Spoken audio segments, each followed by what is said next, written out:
നേരത്തെ ഇടതുപക്ഷങ്ങൾക്കെതിരായിട്ടുള്ള സിനിമകളോട് ഇതേ സമീപനമല്ലേ സ്വീകരിച്ചത്. ലെഫ്റ്റ് റൈറ്റ് ലെഫ്റ്റ് പോലുള്ള സിനിമകൾ, ഇടതുപക്ഷത്തെ വിമർശിക്കുന്ന രീതിയിലുള്ള സിനിമകളോട് അതിന് തിയേറ്റർ പോലും കിട്ടിയിരുന്നില്ല. കാശ്മീർ ഫയൽസ് പോലത്തെ സിനിമകൾ, അതോടൊപ്പം തന്നെ ഈ കേരള സ്റ്റോറി, ഇത്തരം സിനിമകൾക്ക് ഇല്ലാത്തൊരു ആവിഷ്കാര സ്വാതന്ത്ര്യം എങ്ങനെയാണ് ഈ എമ്പുരാന് ലഭിക്കുന്നത്? അതും ഇതും കൂടെ ഒക്കെ താരതമ്യം ചെയ്യുമ്പോഴത്തേക്ക് ഒരു രാഷ്ട്രീയം ഉണ്ടെന്ന് പറയും.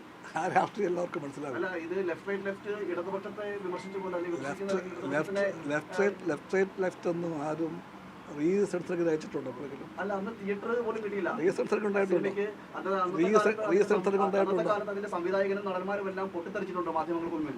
എനിക്കറിയില്ല. എന്തായാലും ഇതുപോലൊരു സ്ഥിതി, റീസെൻസറിങ് എന്ന അവസ്ഥ, ഒരു രാഷ്ട്രീയ പാർട്ടി സംഘപരിവാർ ആകെ തന്നെ സിനിമയെ എങ്ങനെ കിടന്നാക്കാൻ വെക്കുന്നു. റീസെൻസറിങ് അല്ലല്ലോ, റീ എഡിറ്റിംഗ് അല്ലേ?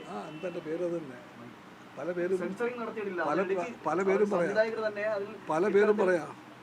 പേരും പറയാം.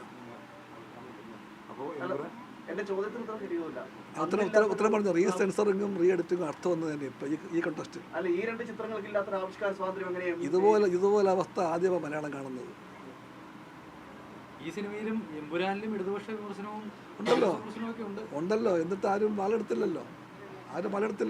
മറുപടി കിട്ടിയില്ലേ? ഇപ്പം കിട്ടിയ മറുപടി ഇതിനകത്ത് ഉണ്ടെന്ന് ഞാൻ കേട്ടത്. ഇടതുപക്ഷ വിമർശനത്തിനുണ്ട്. പക്ഷേ ഒരു ഇടതുപക്ഷക്കാരന് മാലെടുത്തില്ല, റീ എഡിറ്റിംഗ് ആവശ്യപ്പെട്ടില്ല, ഒന്നും ചെയ്തിട്ടില്ല. എന്തായാലും താങ്കളുടെ ചോദ്യത്തിന് ഉത്തരം കിട്ടിക്കഴിഞ്ഞു. ഈ ആവിഷ്കാര സ്വാതന്ത്ര്യമൊക്കെ പറയുമ്പോഴും ഇതിനകത്ത് യാഥാർത്ഥ്യത്തെ അത് കൃത്യമായിട്ട് തന്നെ പ്രേക്ഷകരിലേക്ക് എത്തിക്കുന്നു. പിന്നീട് എന്തിനാണ് ക്ഷമാപണം നടത്തുന്ന ഒരു സാഹചര്യത്തിലേക്ക് ഈ സിനിമയുടെ അണിയറ പ്രവർത്തകർ പോകേണ്ട ഒരു സാഹചര്യം അത് ഇന്ത്യ മഹാരാജ്യത്ത് ഉണ്ടായത് ഏത് അടിസ്ഥാനത്തിലാണ്? അത് ഇന്ത്യയിലെ പുതിയ അവസ്ഥയാണത്. ഇന്ത്യയിലിപ്പം കലാകാരന്മാർക്ക് ആവിഷ്കാര സ്വാതന്ത്ര്യത്തിന് എല്ലാമുള്ള വിലങ്ങിനെപ്പറ്റി പറയുകയാണത്. അതുണ്ടല്ലോ ഇവിടെ. ഇത് മാത്രം എത്ര സിനിമകൾ, എത്ര സംഭവങ്ങൾ, എത്ര എഴുത്തുകാർ. നിനക്ക് തല വേണോ എഴുത്ത് വേണോ, കഴുത്തോ നിന്റെ എഴുത്തോ, ഇതെല്ലാം കണ്ട രാജ്യമല്ലേ ഇത്. പക്ഷെ കുറച്ചുകൂടിയൊക്കെ നിലപാടെടുക്കണ്ടേ സിനിമാക്കാർക്ക്? ഒരു സിനിമ ചെയ്ത് കുറച്ച് ദിവസം ഓടി അതിനുശേഷം ആരെങ്കിലുമൊക്കെ ഭീഷണിപ്പെടുത്തിയിട്ടുണ്ടെങ്കിൽ അങ്ങനെ വഴങ്ങി കൊടുക്കേണ്ട ആവശ്യമുണ്ടോ? കുറച്ചുകൂടി നിലപാട് സ്വീകരിക്കണ്ടേ സിനിമാക്കാരെ? ലോകത്തെല്ലായിടത്തും ഫാസിസം വന്നപ്പോഴൊക്കെ ഉണ്ടായിട്ടുണ്ട്. ലോകത്തെല്ലായിടത്തും ഫാസിസ്റ്റുകൾക്ക് ഈ ഭാഷ അറിയാവും. ഫാസിസ്റ്റുകൾ കലാകാരന്മാരെ, സാഹിത്യകാരന്മാരെ, എഴുത്തുകാരുടെ കൂടെ നിൽക്കുന്നവരെ എല്ലാവരെയും ഇതുപോലെ ആക്രമിച്ചിട്ടുണ്ട്.